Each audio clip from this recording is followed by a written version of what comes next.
Alright guys, BLM here back with a new video, and in this video, we're here at the end of the year of 2025, where like every year, before this, I will end the year by doing a video talking about every season of reality television I watched across the year, ranking them, ending up declaring my season of the year by the end, and also give a bit of a channel update at the end where, and there'll be a decent amount to update on. But 2025 here ended up being a year where I did end up watching a decent amount of reality television, the second most amount of seasons I've watched in a singular year, where 2 years ago I did go like really out of my way to watch 40 reality shows by the end. However, last year I didn't as much go out of my way and ended up watching 31. This year, I also didn't really go that much out of my way, and I still ended up watching 37, where we do have 37 seasons of reality television to rank here, which is insane.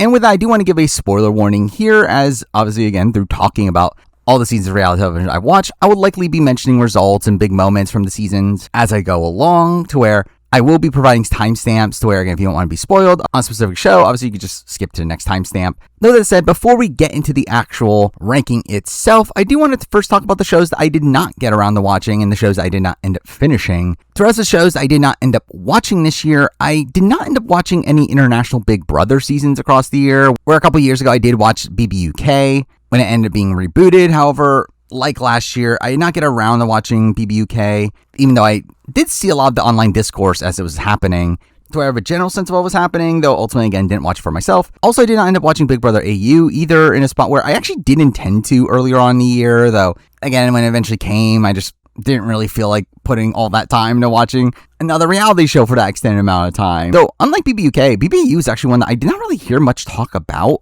or I think I expected to see a lot more talk about it on social media. Yeah, again, I really actually don't know much at all about the season. While, again, I did intend on watching it, at the point, I did not get around to it. Also, similar thing for any Love Island show this year, where this was a year where, again, I did consider watching Love Island, considering, obviously, Love Island's now, like, the biggest reality show around, and considering how big the last season was, that, again, I knew a good chunk about, that I didn't watch for myself. I was considering watching this season for myself, but again, it's another one that it's a lot of episodes in a short period of time, and ultimately I didn't get around to watching Love Island US, even though, again, I also know a lot about what happens on the season. I know a good chunk of the cast. Again, just didn't watch for myself, and the same thing goes for Love Island All-Stars and Love Island Games, both of which, again, I considered at a point watching, though I did not get around to it. Now, outside that, there were a couple other shows that I did want to watch that I did not get around to by the time of this video, that being Culinary Class Wars, which I hear is a pretty solid, like, cooking show mixed in with, like, Physical 100, like, elements, to where, again, it sounded interesting to me. I did intend on watching it. Yeah, I just did not find the time to do so. Also, I did not watch The Inheritance, a UK reality show that I remember watching the trailer and thinking it was an interesting concept, yet ultimately, again, did not get around to it. To where, again, those are all the shows that I did want to watch at a point, though did not get around to. As for the shows I started but did not finish, there are a couple here. First up being The Joe Schmo Show, the reboot that took forever to eventually come out, in a spot where I really loved The Joe Schmo Show as a kid. Yeah. Again, I tried to watch the new Joe Schmo, and I really just could not get into it. I watched the first, like, 3 episodes or so, yeah, and it really just did not have the same appeal to me, especially considering it felt very clear the guy had an idea of what was going on, and I do think Joe Schmo is really just a product of its time that I just don't know if it really works in the modern day, to where, again, did not feel attached enough to finish the show. Also, I did not end up finishing Crime Scene Zero, which is a show that is on Netflix. It's another season of Crime Scene, a Korean reality show that I did watch most of the OG seasons back in the day, where it was a show that was around the same time that The Genius was airing, and it did have, like, Jinho and Dongmin on it, to where, again, I was interested in watching it then. I watched it, like, the first couple seasons. Hadn't watched a season since, yet, again, this season was coming to Netflix, to where, again, I decided to check it out, and, again, it's fine. I watched the first 2 episodes. It's, again, another show that it wasn't necessarily a bad experience watching it, but it was a spot where the episodes are so long, and there's so many of them, to where I just did not really feel that invested to continue watching, though, again, it wasn't necessarily bad, just something that, again, maybe I'll go back to down the road, but just didn't feel like watching it now. Also, a show that I did not finish, because the show isn't finished as of right now. There is Survivor Maryland Generations currently airing right now, season 12 of Survivor Maryland, which I will say has been a genuinely fun season. Some really hectic gameplay, some really fun characters, and a season that feels so definitively college Survivor, a season that, again, there's a lot of, like, Love Island-esque elements going on in the show, and while, and it's not really something I'll be particularly interested in on a Survivor proper season, I do feel like, again, like kind of mixing in the normal lives of college students with, again, a social strategy game of Survivor is an interesting concept. And I do think seeing this season kind of fully realize that concept is, again, fairly interesting to me. To where, again, I do think this is a season that, while we're only about like halfway through it at this current point, it is a season that has been fun up to this point, largely because of the wacky character stuff that's going on around it. There we go. I mean, those are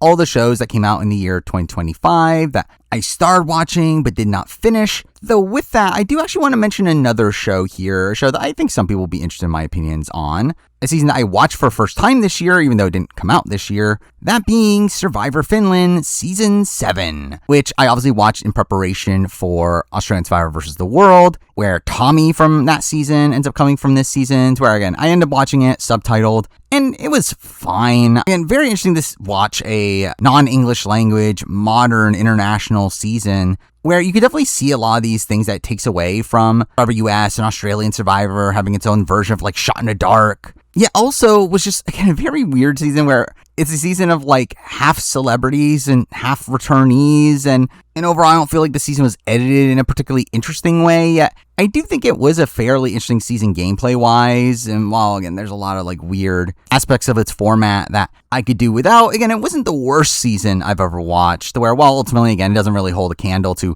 most Survivor US seasons, I did feel like Finland 7, especially if you're about to watch AU vs. the World, again, might be a season worth watching to get to know Tommy beforehand.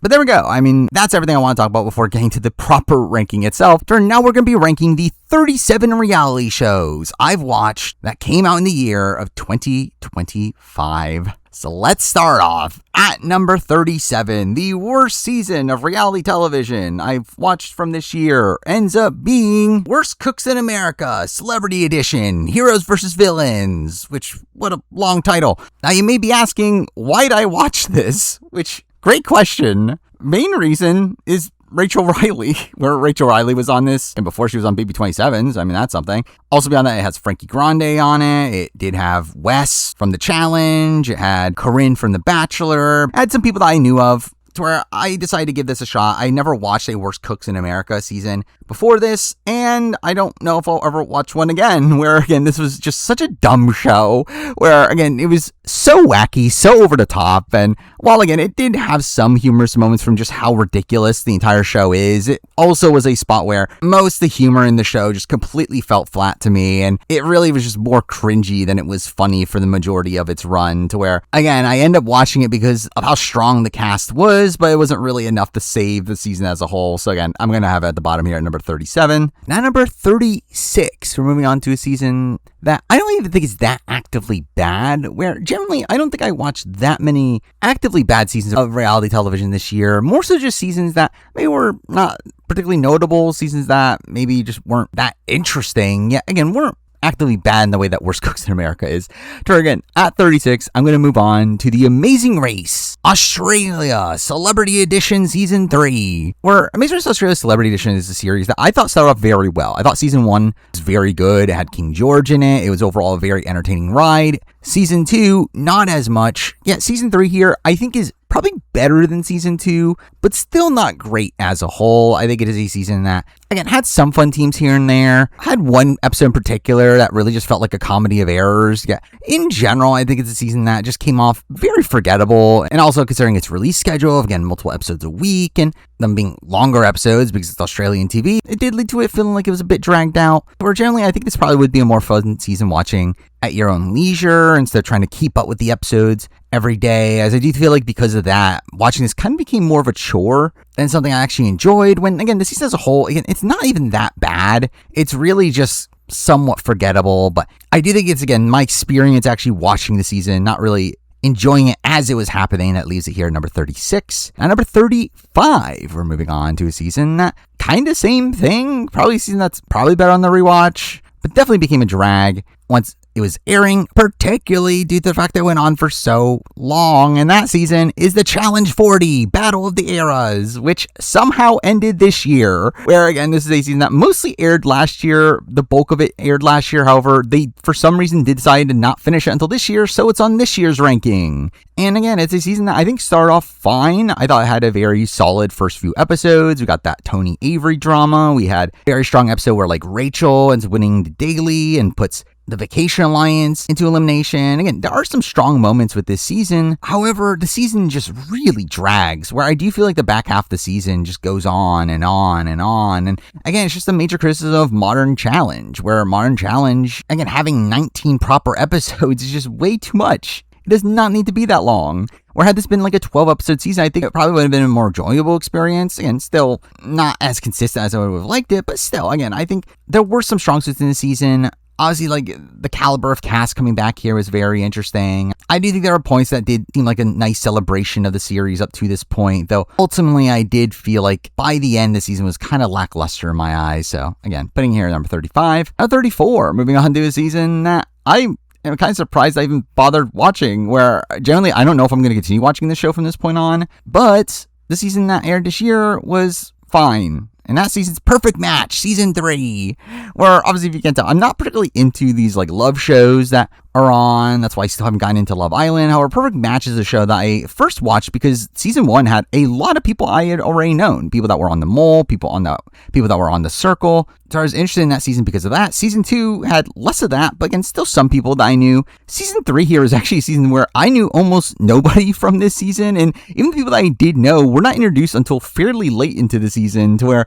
again, Perfect Match season 3 here ends up being just a very weird season for me to end up watching, to where, again, it wasn't bad. I did think there was some interesting drama at points. The 80 Ollie relationship was, again, interesting to watch here, knowing the outcome of it. And to where I think there was some intrigue across the season, yet it's just still a spot where it's not really a show for me at this point, where I think it's only compelling to me if it's, again, people that I know already. However, I think when it's, again, a cast of people that I barely know, it just doesn't really do much for me, to where ultimately season 3 here is one where, again, it wasn't bad. It just also didn't really stick with me by the end. So again, putting here number 34. Now number 33, we're moving on to a show that I didn't even hear of until well after it came out. It was actually not until one of its cast members were announced to be on Physical Asia that I decided to end up giving this a shot. And I thought it ultimately ended up being a very passable reality show. And that show is Final Draft, where, if you don't know what the show is, it's a show on Netflix. That's another one of these like physical competition shows, very much inspired by Physical 100, though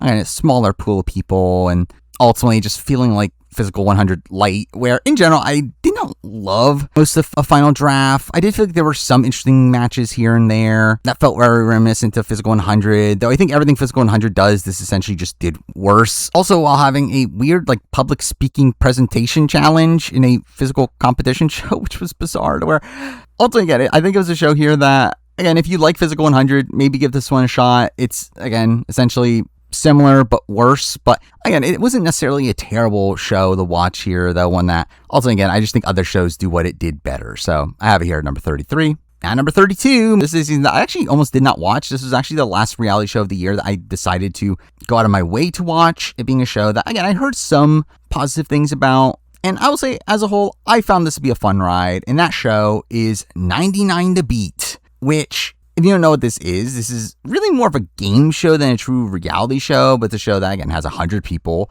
competing in weird, like, carnival games / like cheap games that you could do with household items. However, at the end of each game, people get eliminated until eventually it gets down to one where that person ends up winning. Essentially a like modification of like the Squid Game or Physical 100 sort of format, but for things like making a house of cards or filling a tube with water. And again, just very generic challenges here. Yeah, I actually found this to be a pretty fun ride. Now, obviously, the reason I ended up watching this is because it does have a lot of reality TV alum on it. Sandra Diaz-Twine, Danny Boatwright are on it, Cara Maria, Tommy Bracco, Miranda from Deal or No Deal Island, where, again, a very random grouping of former reality TV alum, though, again, I ended up watching the show because of that, and again, I thought it was an okay experience. Again, a very cheesy reality show with Ken Jeong and Aaron Andrews giving this, again, kind of cheesy commentary in the background. Also, again, I did find this to be, again, a pretty solid show just to have in the background. Not really one that you take too seriously. An overall passable experience. Again, for me, I have it here number 32. Now number 31, another new reality show. This one, again, having a lot more social strategy aspects baked into its format, though also one that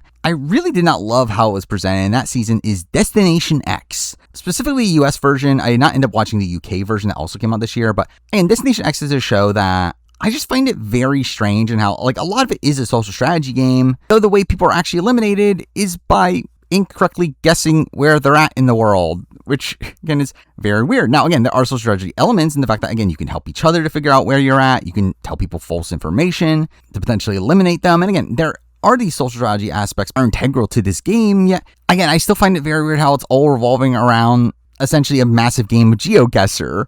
Though I do think the season as a whole, again, plays out interestingly on paper, where I do think there was this, like, interesting split house sort of dynamic going on in this game that was interesting to see. Though I think a major issue of the season is, again, its presentation. I think the editing was so heavy-handed where it was so obvious who was eventually going to win, and I think that definitely sapped out a lot of the suspense throughout a lot of the season for me. But ultimately, again, I thought it was an okay season of reality television. Definitely something that could be improved down the road, though as is, again, just kind of a middle-of-the-road season. I have it here number 31. Now number 30, moving on to a season of reality television I meant to do a review of, and I might still do a review of, though it will come very, very late, and that season is The Amazing Race 38, which I don't know if anyone's going to care about my opinions on the season by the time that video comes out, but still, Amazing Race 38 is a season that started off well. I thought, actually, initially, it was pretty good. I thought we had some pretty fun teams on the offset. I did think episode 2 with all the train drama in particular was pretty fun, though I do think the season really loses steam as it continues on. Obviously, it just becomes a complete steamroll for Jag and Jazz, where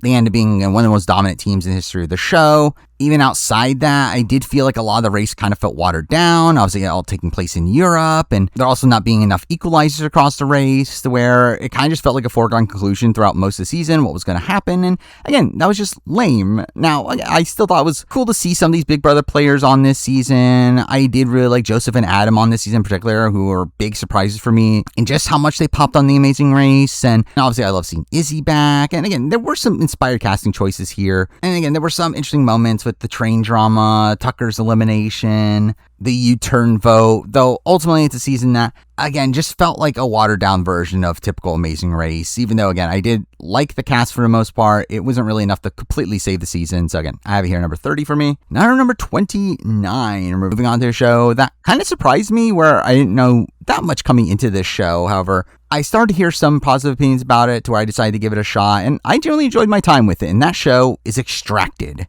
which is a weird, like, survival-based show where one person is having to live out in the wilderness for as long as possible, though an added wrinkle to this is that they're also playing the game with two of their loved ones who are back at a base camp, and those two players have to compete with the other family members to win supplies for the player that's out in the wilderness. And it's kind of this thing of, like, these two separate games going on at the same time, and I think that's a very interesting dynamic here. Again, definitely adds these social strategy aspects into a survival show, and again, I thought it was a pretty fun ride. I'm particularly interested in season 2 coming up fairly soon, with where Sandra and Nina twine on it, and on at least for whatever reason. But again, I think Extracted is a show that, again, it's an interesting concept. I don't know if it'll ever be like one of the best reality shows of the year, yet I thought season 1 was a fun ride as is. So again, it's here at number 29. Now number 28, we're moving on to our first Quebec reality show of the year, and also our first Traitors season of the year. We have the Traitors Quebec season 2. And Traitors Quebec season 2 here, it was actually a pretty good season. I think all in all is a season that had a lot of chaotic characters, had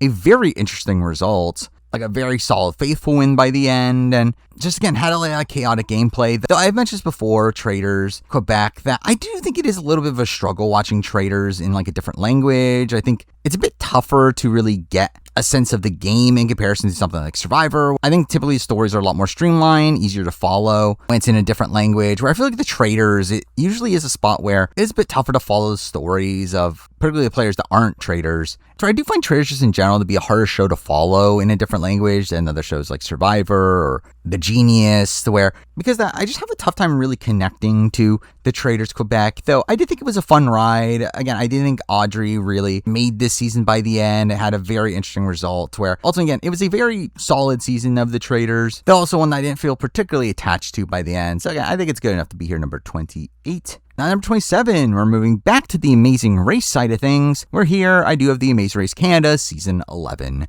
And Amazing Race Canada here, I thought was a okay season. In a spot where Amazing Race Canada, I thought, had a pretty big slump for a while, where seasons 8 and 9 in particular were both fairly lackluster. Season 9 in particular was one of the worst seasons I ever watched. Season 10, though, last season, I thought was pretty solid. It was a nice rebound. And I feel like season 11's around that level as well. I thought we had some interesting villains with E.B. and Blake in particular. Ika and Dimitri were there, though at the same time, I didn't feel like they were as interesting TV as I was hoping. Jesse and Jonathan, I thought were very interesting characters, very interesting winners for the season, where really in many ways, again, the season's just another typical Amazing Race Canada season. Again, a lot of like propaganda about how great Canada is, along with mostly happy-go-lucky teams. So by the end, it ended up being a pretty competent season, kind of just a middle-of-the-road Amazing Race Canada season. So again, for me, I have it here number 27. Now number 26, we actually already have the best season of the Amazing Race for the year, which is kind of insane. And at number 26, I do have the Amazing Race 37, the first Amazing Race season of the year, and one that, again, I thought was a pretty good season of the Amazing Race.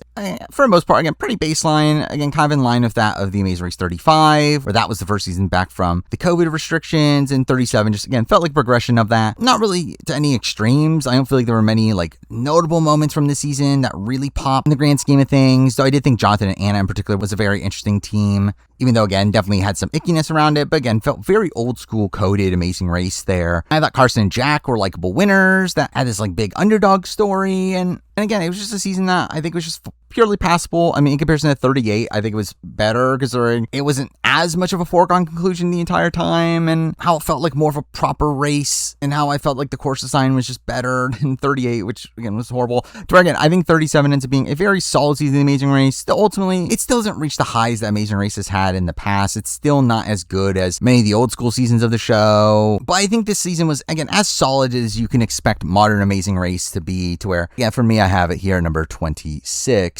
Now, number 25. I do have a bit of a surprise here for me. A season that, again, I did not expect to be this high on the ranking, yet ultimately it's a season that I thought was better than what it should be, even though it's still not as good as what it could be. And that season is American Ninja Warrior Season 17. Now, American Ninja Warrior is obviously a show that I have a lot of nostalgia for. I used to cover it on the channel. This is actually the first season of the show that I did not cover on the channel, that I did not do some big formal review for. However, I actually feel like that added to my enjoyment of the show. I think now being a bit more disattached from the show, having to not really watch it with more of a critical eye and just have it more as background noise, I think I end up enjoying the show more than what I would have, where ultimately, again, this is a season that takes away the original format of the show. It gets rid of the 4-stage course at the end and instead just makes the entire show come down to head-to-head races. Head-to-head races on a fairly lackluster course, where I was hoping at least the course that they end up doing in the finals would be, again, inspired by the Vegas course, yet it's not, and it's just a generic series of obstacles that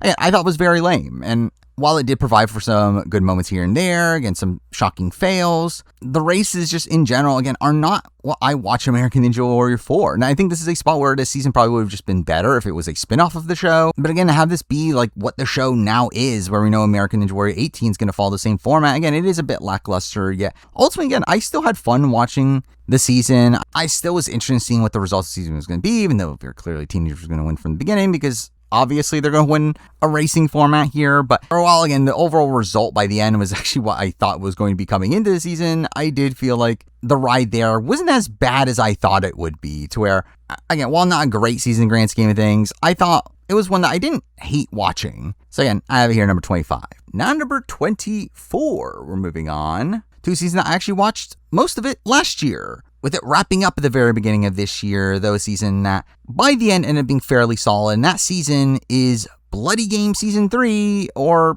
Game Blood Season 3, again, whichever title. Either way, a Korean reality show here, one that I had not watched the previous seasons of. However, I was particularly interested in this season because it had Jinho, Dongwon, and Kyungran from The Genius on it. Which we do get a fun reunion from them in the season, though as a whole, I feel like it was a show that, again, obviously takes inspiration from The Genius. It is obviously part of that survival genre, yet it isn't as good as The Genius, and I think it's a spot where it was a very bloated show. Episodes were ridiculously long. Also, I did not love the addition of physicality to the show, where there's this weird aspect of you having to break in to the main house and get in sneakily. And again, I just felt like that aspects of the show just did not really work for me. I did feel like the actual games that were involved in this season were pretty strong, and I did feel like those felt like, again, kind of direct continuation of the Genius, where mixing out of the fact that we get probably the best possible result for me personally, and that Dongmin just dominates in his return to the genre here, again, really just showing himself to probably be the best to ever play these style of games, again, was also a very interesting result for me. So again, I think it's a season that there definitely were some downsides, particularly in its presentation. So I did think it was a fun ride, particularly for a Genius fan here, to where ultimately, again, I have it here number 24. Now number 23, we're moving on to a show that I am shocked is this high, or this is a show that I had talked about last year also, again, where the season started at the beginning of last year, and I was very negative on it. However, as the season went along, it actually got okay. And that season is Beast Games. Season 1, Ozzy Mr. Beast's reality show, where, again, initially I think there were some major criticisms of the show, particularly the fact that all these people were getting eliminated. We didn't know who any of these people are. The fact that, again, it just felt like things were happening, yet there was no real weight behind any of it, because, again, the show didn't really bother introducing the people. However, I do think as the show went on, I think the show got better. The show started to focus more on the individual people, and we got to know people better, have more stakes for when people get eliminated. And I do think, again, the show got progressively better as it went along. And I do think it's a show that by the end, I think ended up being pretty solid. Now, again, is it anything more than just a glorified version of his YouTube videos? No, it's essentially just him doing that, but on a grander scale. But I still think it made for entertaining TV at points. And while, again, I do think there are definitely some kinks to work out with this format, which maybe we'll see work out in season 2, which is coming up. I do feel like season 1 here ended up, by the end, being solid. I do still think it's a show that doesn't really have that much substance to it. Again, it just feels like this exploitative show, further making shows like Squid Game a reality, though ultimately, again, I did think it was a fun enough television product. So again, I have it here, number 23. Now, number 22, we're moving on to another reality show that ended up being better than I would have expected, where it's one where, considering how Netflix just simply didn't seem to care about the show at all, and it has already been canceled, I actually feel like it turned out to be a pretty fun ride, and that season is Battle Camp. And Battle Camp, I thought, was, again, an interesting crossover reality show here, taking a lot of people from other Netflix series and kind of doing its own pseudo challenge-esque show. Not exactly a challenge, where obviously it's not America's Fifth Sport, but it was more so, again, actually more in line of something like Buddy Games, in that it obviously had this summer camp sort of vibe to it. Yeah, I do feel like there's some interesting social strategy in this season, where despite the fact that people don't get directly voted out by votes, they actually get voted out by random chance, essentially having a format similar to the Hopper from the challenge seasons, but that determining the elimination, which I'll say, I do wish it actually did take a little bit from the challenge in that light, where I think it would have been a lot more satisfying if people didn't directly get eliminated from the wheel and were more sent into elimination by the wheel. But still, I do think there were some pretty great moments here. There was some interesting gameplay being utilized at points. And I do think as a whole, again, it was a fun ride. I do think this ended up being a pretty solid television product, one that I'm disappointed that we're not going to get another season of, as again, I felt like there were interesting things to do with this format, yet ultimately it doesn't seem like we're going to get that. But again, for what it is, I thought it was a good enough season to be here, number 22. Now, number 21, another reality show that was much better than what it should have been. Also a reality show that, from what I understand, is probably meant to be better than what it is, considering a lot got edited out, but that season is Got to Get Out. Another show that was seemingly not given any care to it, in that it was filmed so long ago and took a while to actually eventually get out this year. Yeah, it's a spot where I thought this was a fun show. It's a show where the cast is stuck inside of a mansion and have to find a way to escape the mansion to steal money from the prize pool. And again, it's essentially just a massive streak of heist sequences, which aren't my favorite in reality television, yet I do think it really worked for this show. And I think it worked having these reality TV alum that provide for some great entertainment across season. Susan alone was an insane character on this season, with just how terrible but also funny she was in the game. Also getting some focus on Omarosa, and Spencer Pratt was fun to see. Also the fact that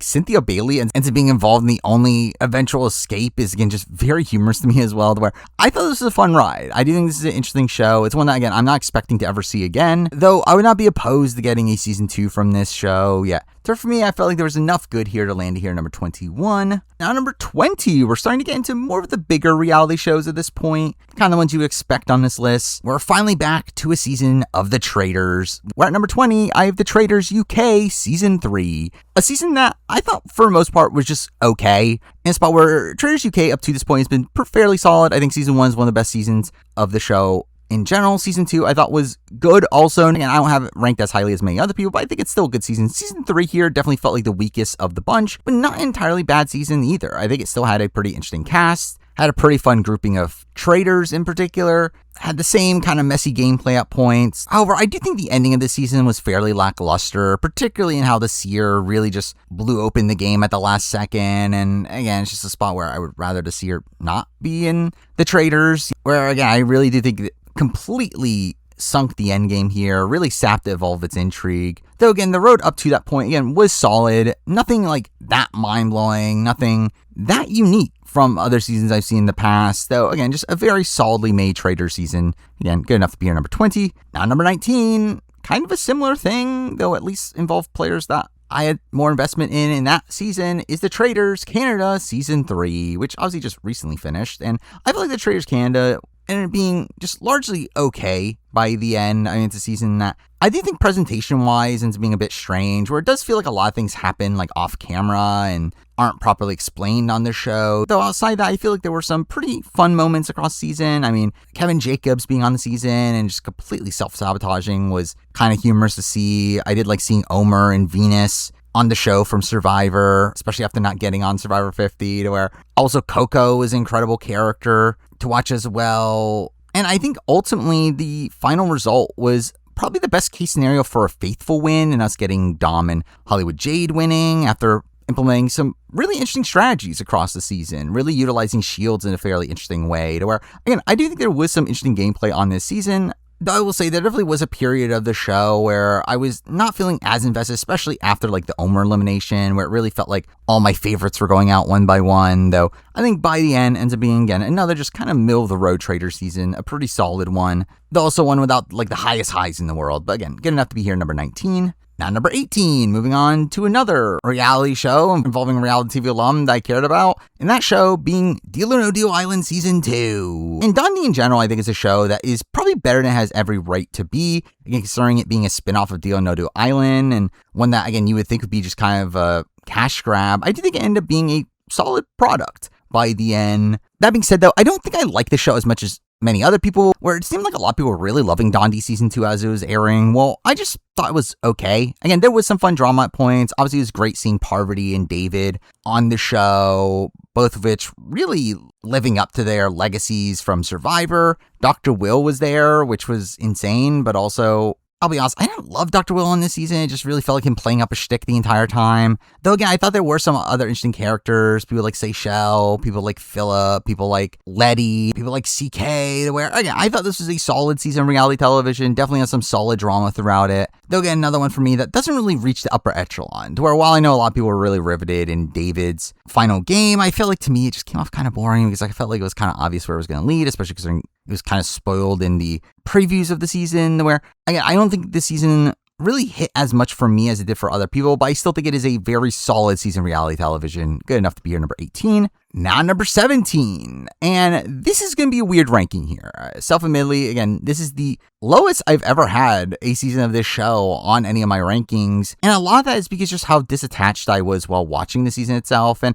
again, I will end up rewatching the season for an upcoming review, so maybe opinions will change for that, but at this current point, at number 17, I do have Survivor 49. And again, this is really low for a Survivor season. I mean, while again, it's a little bit past the halfway point in the list, it also is a spot where I've never really had a Survivor proper season on any of these rankings, like outside the top 10 for sure, to where, again, this is a very low ranking for Survivor 49. However, again, as we'll get to later in the video during my update, but I did really feel disattached during Survivor 49. While, again, I still watched the season, took notes, am planning on doing a review of it at some point, again, talked about it on live streams, it was a season that just really didn't do much for me. It really just felt very derivative early on. It just felt like a typical New Era season, even the things that change from previous New Era seasons didn't really do enough to really shake up the formula. And while the post-merge definitely got better, it simply still was just not good enough for me to really keep my attention mention. And Survivor 49, genuinely, again, I think we're just going on this raw quality is better than this. Again, I am fully saying that this is purely bias of just my personal experience of the show up to this point and me just not really feeling connected to it at all. Though again, it's not a bad season of reality television by the end. Again, there still were some great characters. I think Savannah is a great character. Sage, Sophie, I mean, both of them. Rizzo had his moments. Jawan's a great character. I thought the Jawan boot was pretty good. I also got the snake bite of it all. But it's a season that, again, for me, just did not really have that much of an impact. And again, I think in retrospect, it probably will be better, again, now being disconnected from Survivor 50, obviously being spoiled on the results of the season because of Survivor 50 and other things where, again, it was just fairly obvious where the season was heading for the majority of it. Definitely less in my opinion of it, but it's a season I think over time my opinion of it will grow, though as of right now, I just don't really care much about the season. So for me, I have it here number 17. Now, number 16, we're moving on to one of the last new shows left on the list, a new show that I thought was generally good. While initially start off very campy and very much feeling like an old school B-list reality show, I think by the end and providing for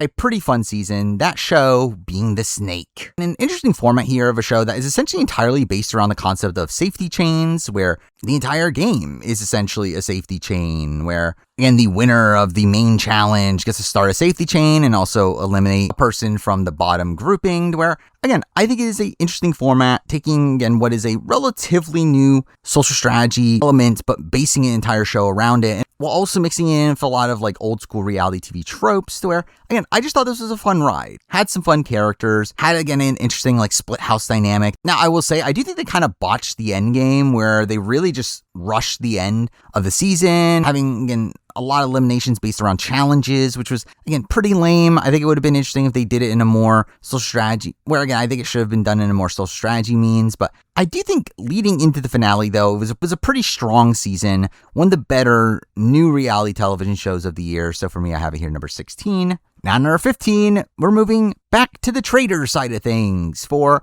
a new international series of the show, this being season 1 of The Traitors Ireland, which, again, I thought was another pleasant surprise here. Traitors Ireland is a series that I did not come into it having many hopes for it. I really thought it would be kind of a generic ripoff of Traitors UK, yet I do think it kind of excelled beyond that. I think it ended up being, again, better than this season of The Traitors UK, where I thought it had a very fun cast. I thought it had a very chaotic group of traitors that led to a lot of fun TV, but also had a pretty solid grouping of faithfuls. Now, I think my biggest criticism of the season is I do think the faithfuls were really short-shafted in the edit. I think the winners in particular were not really given the edit they probably deserve, but I still think the ride there was a very fun one. Again, having people like Potty and Eamon and Nick being these very chaotic traitors, all eventually get their downfalls, really made this season what it was, to where I do think it ends up being one of the better traitor seasons of the year. So again, I have it here at number 15. Now, number 14, moving on to another Traitor season, which ends up being my second favorite Traitor season of the year, that being the Celebrity Traitors UK, which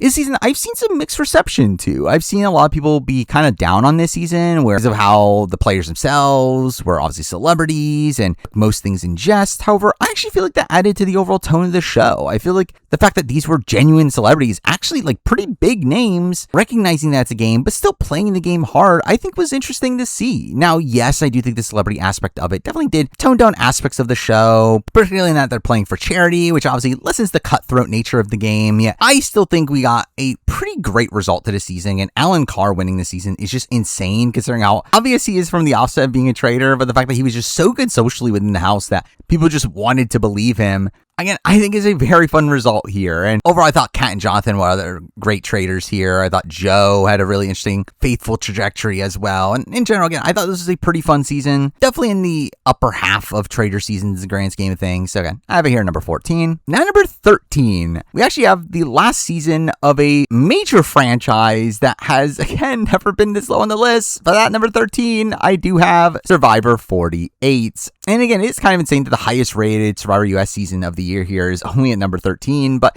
again, it was a rough year for Survivor US. Obviously 49, while again, maybe should be higher on the list, again, was one that I just did not have much of a personal attachment to. Survivor 48, while I was a lot more invested during the season, it also was just a bit of a drag at points, to where I know there are a lot of people that would probably even say that 48 deserves to be lower, yet I do think 48 is a season that has some strong suits. I think the early parts of the season in particular are actually pretty good. I think the season's pretty good up until the merge vote, which I'm realistic is only 5 episodes. But again, I think that 5-episode stretch is pretty solid. Like episodes 3, 4, and 5, all in particular, are very good. And even then in the post-merge, I think there's still a good couple episodes after that. You got the Chrissy boot, you got the David boot, both of which I thought were good episodes. And yeah, you do get a slog after that, but even then, you do get fried chicken and waffles, you do get my enemies are plotting, you do get David standing, to where, again, there's at least moments there, to where, again, I think at the end, yes, I do think 48 is not a great season of Survivor in the grand scheme of things, yet I don't think there's no merit to this season. I think it is still a season that I had some fun with. And again, I was just more invested in this season than Survivor 49, to where,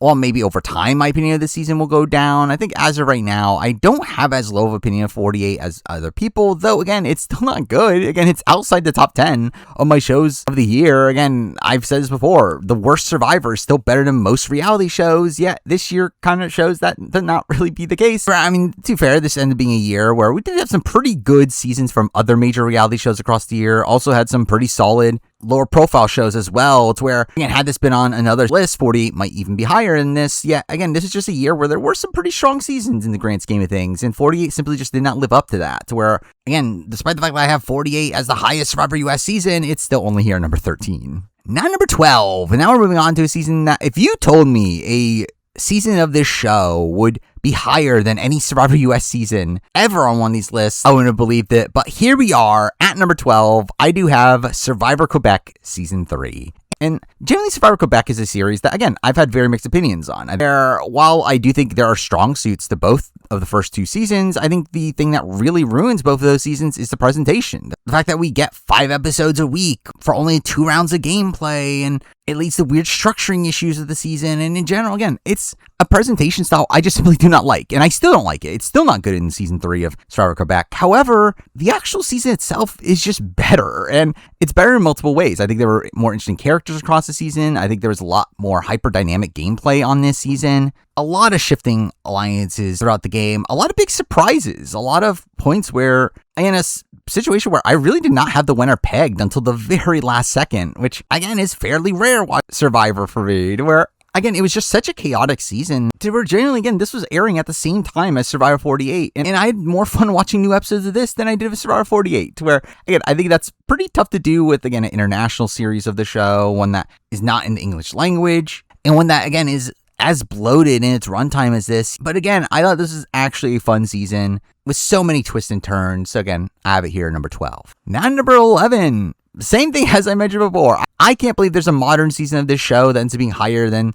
all the Survivor US seasons, where at number 11, I somehow have a challenge season here, that being the Challenge 41, Vets and New Threats. And again, how did this happen? How did the challenge actually produce a very solid season this year? Which, I mean, to be fair, again, we still have a spinoff to talk about from the challenge later on. But again, the spinoffs, I think, are more understandable. The mainline series, though, has been pretty bad recently. I think the last mainline season that I actually thought was genuinely good was World Wars 2. So this is genuinely the first season post-COVID that I think is genuinely good. Again, Vets and New Threats is actually a good season of the show. It's one that had a lot of really fun drama. It's one that had some really great newbies. It had some interesting appearances from some vets, which maybe not in the most flattering light, but still made for compelling TV. I also feel like it was one of the few challenge seasons that are really making the most of its format, to where, while ultimately, I do still very much question the overall notion of vets and new threats. Like, why didn't they just do a vets versus new threats, or really just completely stick to this fresh meat format? But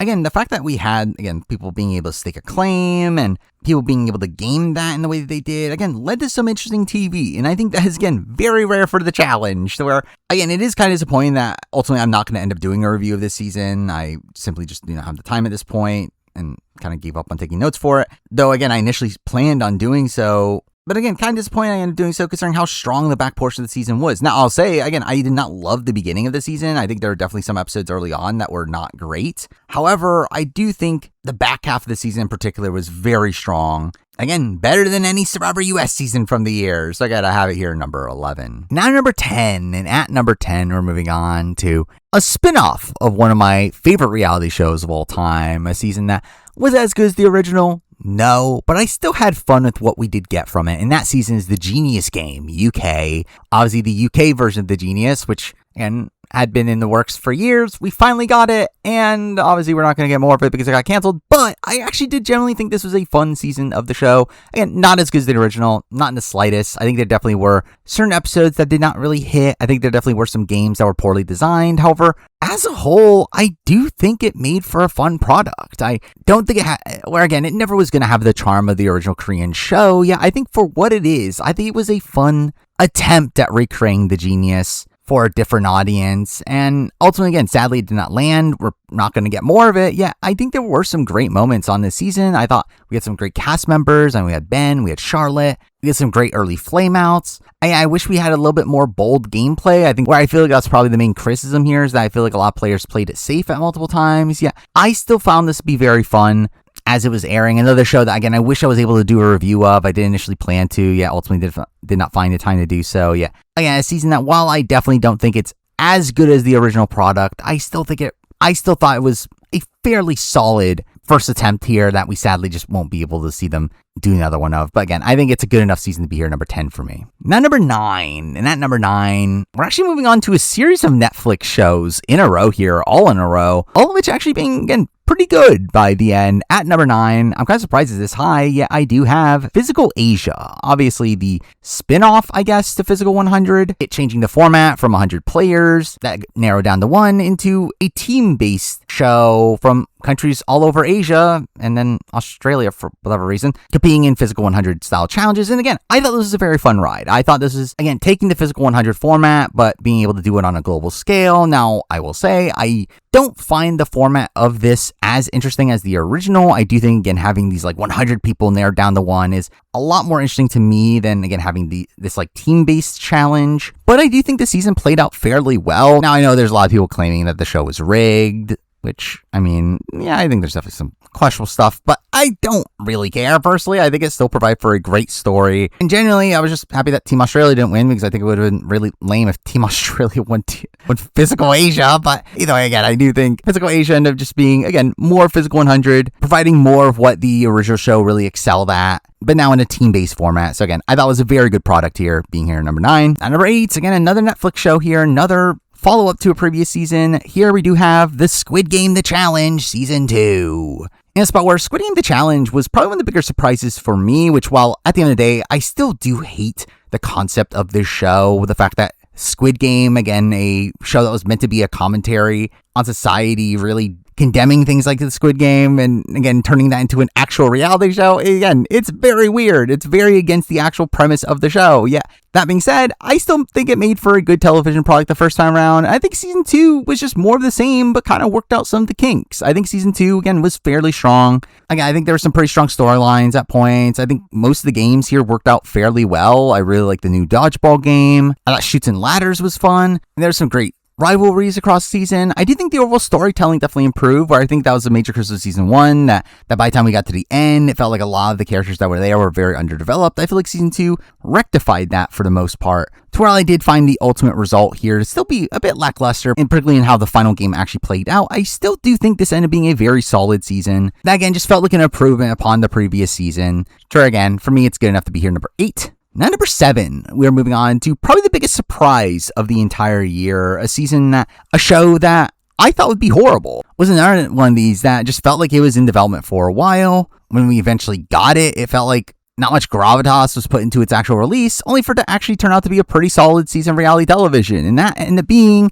$1 Million Secret, which seems like Netflix's attempt at creating a Traitors show, and I think it turned out to be pretty good. It's one that I think had a fine enough cast, fine enough drama, again, some likable characters. I thought the winner of the season had a particularly interesting storyline. I also like their transition from being this kind of quieter character early on to being this very cutthroat player by the end. I do think there are aspects of its format that feel like a direct modification of the Traitors format, fixing flaws with its format, to where, again, I think $1 Million Secret is definitely a show that has a lot of potential down the road. We do know that there's going to be a season 2, and I'm interested in seeing how that one goes. Yeah, I would like for season 1, again, it was a very solid start to the series. This actually ends up being the highest rated new show on the list here. Where again, I generally like this season more than most of the Trader seasons that came out this year. Where Ultimate Million Dollar Secret, again, I thought was a generally fun ride. And because I have it here number 7, now number 6, moving on to the final of these Netflix reality shows. The best one of the bunch, even though, again, definitely still have criticisms with it, that show ends up being The Devil's Plan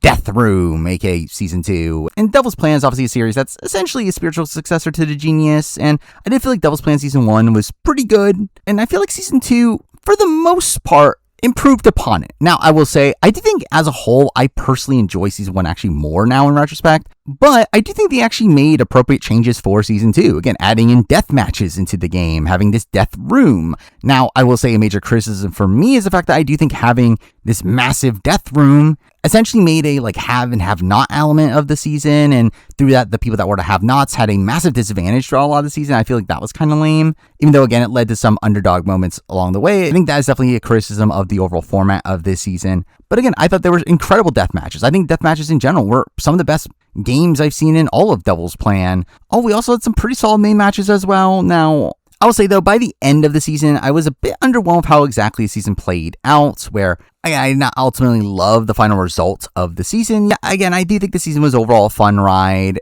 So while I do think Season 1 probably has more of a lasting impact on me, I do think Season 2 was an improvement in many ways and still was a pretty solid season of reality television. One of the best of the year. It's here at number 6. Then number 5, and now we're back to talking about the bigger franchises I typically cover, where the top 5 all come from shows that I've done reviews of this year, all of which being, again, very solid seasons. So we're going to be starting it off with the final challenge season from the year, that being the Challenge All-Stars Rivals. A season that is a bit strange on paper. Again, the fact that it is a Challenge All-Star season, yet involves a lot of modern players, is again very weird that they did this. However, it turned out to be a very fun season. I think it turned out to be a very strategic season, a season with a lot of drama within it, a season with a lot of compelling storylines. You have in Adam and Steve's massive underdog run. You have Frank being this mastermind figure on the season that was fun to see. You have Veronica having a similar sort of trajectory, along with the return of Nany, the return of Ashley Mitchell,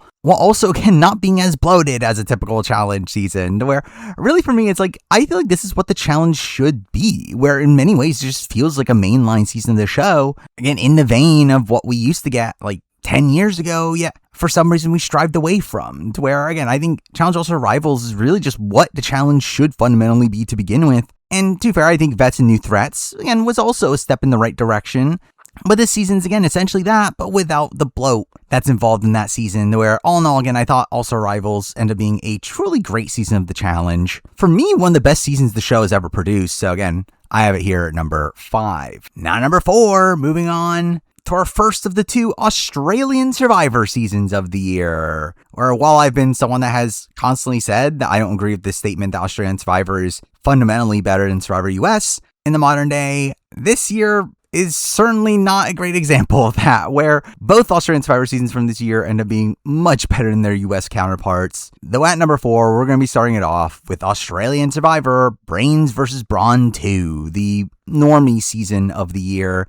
One that I thought was a pretty solid season. Now, we have recently come from a very strong stretch of Australian Survivor seasons, where literally both of the previous years, my top season of the entire year were the new Australian Survivor seasons of those years. To where, to fair, I mean, my opinion of Heroes and Villains has probably gone down over time. Times vs. Rebels, literally last year, was one of the best Survivor seasons of all time, not just Australian Survivor. To where, again, I think this season having that to live up to, again, is a tough ask, and it didn't fully live up to it. However, I do think it's still a pretty good season. It's one that I think it had a very hectic early game, and I think the early portions of the season were pretty strong. I do think the season does get into a bit of a drought in the post-merge. I think there is a pretty slow stretch as we get near the end game. Also, I feel like the editing was very heavy-handed, where obviously Miles was going to win the season. Yeah, again, we do get some really fun early tribals from Indy blowing up her game. We have Nash being Nash. We have Kent being Kent. We have Max misusing his advantage. We have him being voted out with an idol in his pocket. We get so many great moments during the early portions of the season. And again, at the merge, we do get the Nulge's power play. We do have the almost rock draw and the Karin elimination was really fun. There were some great moments later on in the season. Yeah, again, it just did not have that level of consistency that Titans vs. Rebels had in particular, though. But when the season's good, it is very good, and I do feel like those strong suits are good enough to put it here at number 4. Now at number 3, we're moving on to the final Traitors season of the year, a season that was just a very fun ride. And that season is the Traitors US Season 3. And I know in general there's some criticisms we have of the Traitors US, where I know a lot of people don't like the fact that it is all celebrities, and through that there's like a sense of like rawness that's kind of lacking from this version of the show. Like, it's definitely a very different show than what we get from the UK and what we even get from something like Canada. But I do still think Traitors US does provide for a lot of fun TV, again, giving us the return of a lot of reality TV alumni that I personally care about. Again, the return of Bossa Rob, who has a great run on this season. Tony and Jeremy, who, again, don't have as good of runs, but still were entertaining enough here. Daniel Reyes obviously gets an incredible run here. Brittany Haynes was fun. Carolyn obviously becomes a massive fan favorite from this season, where, again, just seeing the legacies of these social strategy players from the shows I care about reach the mainstream on the Traitors is just kind of a surreal feeling here. And again, it made for great TV. Again, seeing Bossa Rob, Daniel Reyes, and Carolyn arguing in the turret is still such a surreal moment there. And again, the Bob the Drag Queen elimination is possibly still one of my favorite moments of the entire year. Now, I will say something that is lacking here is the results. I do think the fact that we get a 4-way faithful win is, again, just kind of lame. And that's something that does harm the season to a degree. Yeah, I do think as a whole, though, it is still a very good season. I do think this was just a fun ride where I was just really interested in seeing how the season plays out with this Carolyn Danielle dynamic and Bossa Rob somehow being able to squeak his way through round by round. To where, while I do wish the result was a bit more satisfying, I do think it as a whole was a fairly strong season of the Traitors, ranking at number 3 for me. Now number 2, and the top 2 here is kind of funny to be two shows that were airing at around the same time, both of which being reviews I essentially made back-to-back, both of which coming out late, but both of which being, again, great seasons of their respective shows. However, at number 2, I am going to go with Survivor Australia versus the World. Obviously, the other Australian Survivor season from the year, and one that is obviously a very different season to what we typically get. Obviously, again, a season of Australian Survivor All-Stars facing off against All-Stars from around the world, including that of Parvati, Cirie, and Tony, which, again, was just kind of surreal to see. Seeing them play alongside Rob Bentley and Lisa Stanger and then George and Luke and David and Shawnee. And again, it was just this kind of surreal season to exist. Really just this fever dream. The one that played out, I think, in the best way possible. Where I think Parvati, again, obviously one of the biggest legends in the history of the show, going on to win this season, increasing her legacy, I think was a great outcome for the season. Getting continuation of her storyline with Cirie was fantastic. Having some pretty interesting gameplay from most of the people involved. Having a really hectic early tribal on the Australia tribe where David goes home. Again, having Tony doing his shtick on his way out, and having Kirby really increasing her legacy as well. I think there was a lot to like from this season. I will say, though, I do think the season's definitely benefited from being so short, where I think this is the type of season that probably would have been a little bit more of a drag had it been a longer season. I mean, even towards the end of this season, which again was as short as it was, I do think had a couple slower episodes towards the end where I think if this season had been longer, like most Australian Survivor seasons, opinion of it would probably be a tad lower yet. But again, considering how short of a season it was and the fact that 3/4 of it was very strong, I think this ultimately ends up being a very satisfying product by the end. A really fun exhibition match in Survivor history. So again, I do have it here at number 2. Now number 1, the number 1 season of reality television from the year is somehow from Big Brother US, which, how did this happen? The only Big Brother season I even watched this entire year ends up being the best season of the year, and that season is Big Brother 27. And Big Brother 27 is a season that, yes, there is a massive knock against the season, that being the White Locust twist, which is just probably one of the worst things that happened this entire year in terms of reality television. Though, it was still just great seeing Rachel Riley back, her improving upon her legacy, her showing herself to be a competent player. That also, I'll mention the fact that I do find it funny how Rachel Riley literally bookends this entire list, being on the worst season of the year and the best season of the year. But beyond that, I do think Rachel was just such a star for the first 2/3 of the season while she was there. Again, the fact that we got that Riley eviction is still probably one of the best moments of the entire year. And again, when the White Lotus twist happened, it felt like that was the end of the season. The season was just ruined. However, it gets saved by all the Vorgan drama we proceed to get. And again, getting this really unexpected outcome of Ashley pulling out the win at the last second. And it really just feels like the season plays out in the best possible way, where I really do feel like it's a season that, yes, there was a massive blunder within it, but almost everything else was very strong. It had a very fluid house early on, a lot of chaotic gameplay, a lot of chaotic characters early on in the season. And again, for this season to also give us Vincent Morgan to really carry that endgame stretch, I do think this season ends up really escaping the downsides of the White Locusts, where again, that really could have been this end all be all for this season. This season could have generally be looked at as a terrible season because of just how bad that one twist was. Yet again, the season just recovers so brilliantly after that to where it really ends up sticking the landing. And I think it's a season that, for me personally, it is up there in some of my favorite Big Brother seasons of all time. I think this is debatably a top 5 season for me. I think it is better than BB26, which we just got. I think it's probably in the same conversation as BB7 for me personally. I do think BB16, BB14, BB10 are still easily above it, though I think this is a season that is truly up there amongst the best of the best, with again, just some insane character moments throughout it, some insane gameplay, a lot of terrible gameplay, but ultimately, again, a very fun season. So again, I do have it here at number 1. But there we go. I mean, that is my ranking of every show that I've watched through a year of 2025. Before ending this video, again, I do like to end these videos with the channel updates, which this time I actually have things to talk about, where unlike previous years, a lot of the update is, hey, I'm pretty much doing the exact same, and here's some videos I'm doing. However, this year, there actually is an update, and I have talked about this quite a bit on my live streams at twitch.tv/MarineReview, and I have talked about it also in my channel post I make at the beginning of each month, though I think this is probably the time to fully expand on this, where genuinely the year of 2025 was just a very rough year for me. It was one where, again, I've alluded to in the past, I had a lot of health concerns, both physical and mental, across this year, where just being very open, I pretty much had an entire nervous breakdown during the month of July, where I simply could not do much of anything for that entire month period. And obviously since then I've sought treatment, though through that treatment, the side effects I ended up getting from some of the medications ended up helped me mentally, but made me feel worse physically. So again, it definitely was a very rough few months for me personally, though I am at the point now where I am feeling better. Thankfully, again, ever since the month of October, I think things have kind of gotten sorted out. I feel like everything's back in the right direction. Though the reason why I'm bringing this up is because I do think that period of time definitely had a major shift in how I want to approach this channel at this point, where straight up, the nervous breakdown likely largely stemmed from how much time I put into working on this channel. I have essentially made this most of my life at this point, where all of my free time essentially went into things involving the channel, whether it be watching reality shows for the channel, playing games I wanted to make videos on, actually making the videos themselves, to where because again, I started taking less care of myself, I started to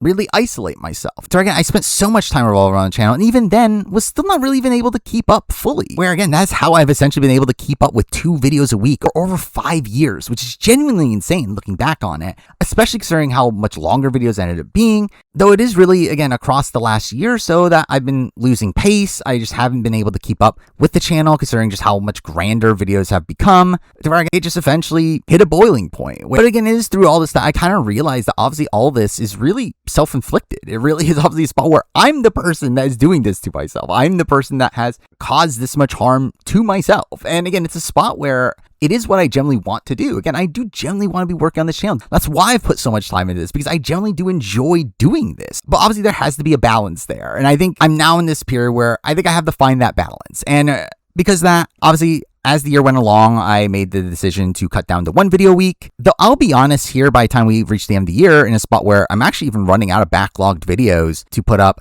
I don't even know if 1 video a week is something that I even want to guarantee from this point on. Now, generally, again, I don't have the intentions of stopping the channel. I will still continue to work on the channel. I have a lot of plans for the channel, a lot of bigger videos planned in particular. However, I just think this is a spot where I do think I need to just take the pressure off. I just need to kind of rip the Band-Aid and, again, not fully promise that there will be a video every week. Again, I want to be in this spot where, again, there will still likely be a video every week. There are enough videos that I personally just genuinely want to make, and I do still want to keep some level of consistency with the channel. However, again, I do think just really putting this like pressure on myself to make sure, okay, there has to be a video at this specific spot, I think is just a bit unhealthy at this point, to where, again, that is a major part of this update. Just the fact that, again, I think at this point I am kind of willing to let go of the necessity of having a video every week. However, again, I think this is a spot where I kind of am changing the way I am approaching the channel, to where I think the current approach to the channel will essentially be like, again, having these bigger projects that I'll always be working on. Again, chipping away at. Eventually they'll be finished. Eventually they'll come out. That's currently what's happening with the History of Survivor 50 Rumor Mill video, which is a video that, again, I put so much time into at this point. I've been working on this video for about 2 months at this point. It's probably still a decent chunk out from being finished. But again, I'm not going to rush it. It's going to be done when it's done. And hopefully you can enjoy it when it's done. And again, the same thing will be for the Survivor 49 review at this point, which I don't know if people will care by the time it comes out. But again, that'll eventually be out. I still plan on doing an Amazing Race 38 review, but I definitely don't think people will care about that video by the time it comes out. But also along the way, make some smaller projects. And every now and then make like a smaller casting video or a smaller ranking that can come out periodically to hold people up until those bigger projects come out. I think that's currently the way I kind of want to approach the channel, especially because, again, it's a spot where there is still a lot of content I want to make. Despite me doing this for, again, over 6 years at this point, there's still so many video ideas that I genuinely want to eventually make. It's just, again, finding the time to do so and doing so without completely breaking myself in the process. So again, it's this weird feeling where it's like I've escaped this kind of cycle of just nonstop work on the channel, chugging out 2 videos a week, to where it's like the spot where, like, once I've escaped that loop, it's kind of hard to get back into it. And I'll be honest, like, I just don't really feel like I have that drive in me anymore to really just pump out these videos in the way that I was. Or, I mean, obviously, again, it took a lot out of me by the end. And I think it's a spot here where I think I would personally rather focus a lot more on quality over quantity at this point. Obviously, because how much I was chugging out videos, obviously, I didn't have much time to put as much care into videos as I wanted to where, again, I generally think my experience making my BB27 video in particular was one that really opened my eyes just how fun I could be having with the actual editing process of the video that, again, I feel like I've been sorely missing up to this point, where, again, generally I think that is the type of video that I do want to do more of. I do want to be more experimental in what I'm actually doing in my videos from this point on, and add in a bit more of my personality to it, and not just be entirely based in running through the motions of a typical video. And with that, I'll be honest, in this spot, I can't fully promise what exactly is coming up and when in the near future, as I generally don't know. Again, not much is really done at this point. I have been, again, working on this Rumor Mill video for a while. I probably will end up making a couple loose end videos before it's finished. And I do have like other videos planned eventually, but again, I generally don't know what exactly is coming out when. But again, I do want to do like a video on preseason interviews for Survivor 50. Obviously, I'll do sort of mid-season video and eventually a review and player ranking for that. I still want to do my anti-penultimate juror ranking for Survivor US at some point. I still am going to be doing my ranking of every Survivor player after Survivor 50, to where, again, I'm still doing these big projects and have some, again, smaller scale videos I want to do along the way, and bring back my like Redefining the Tribes series for Survivor 50, ranking the 50 players from a pre-50 lens, and doing that for a lot of other returnee seasons. Like, I have a few like top 10 of the new era videos I want to do. Again, there definitely are ideas that I do have in my mind I do want to do. I just, again, can't fully promise when exactly those things are happening. Now, with all this said, I do also want to give an update for my membership tier, in a spot where, obviously, through all this, I do deeply apologize to my members. I mean, this is a spot where generally this is what I do feel the most bad about this entire thing, is letting down people that are actually paying to see my content early, in a spot where, obviously, again, I'm just releasing less content. And I do generally feel bad for that. And again, if people want to cancel their memberships over this, again, I will fully understand that. Obviously, it fully makes sense. Though I will still pledge the fact that for any video that is not a timely video, again, a video about a show that recently finished, or a video that has like a certain deadline, I do still intend on those videos still coming out at least a week, hopefully eventually more, before they are out for the public. Now, again, I'll have to work on that as time goes on, or hopefully I'm able to pick up some pace after the Survivor 50 videos done in particular. But again, I am hoping that I can get the channel a bit more on track, to where, again, the back half of this year has really just been a train wreck from, again, my health issues, and then obviously this Rumor Mill video taking way too long. Though, again, I feel like things are, again, getting back in the right direction. I just need to finish this 50 Rumor Mill video at some point. So, again, it's a project that I am very passionate about. I really genuinely want this to be the best video I've ever made, and I personally do think it is, to where, again, hopefully, eventually you'll get to see it. So again, I definitely do want to have that video out before 50 starts. That would definitely be the ideal. I would expect to have it done within the month, but generally I thought I would have this video done a month and a half ago at this point.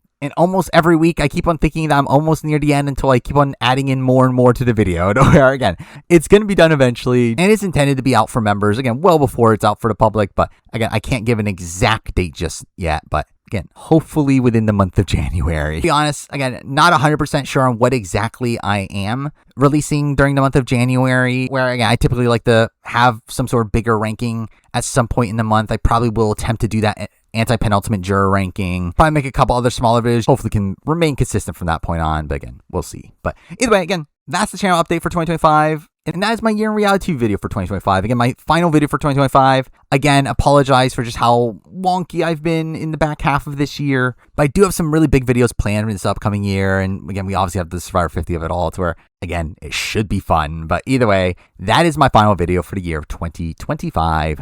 Thank you for watching.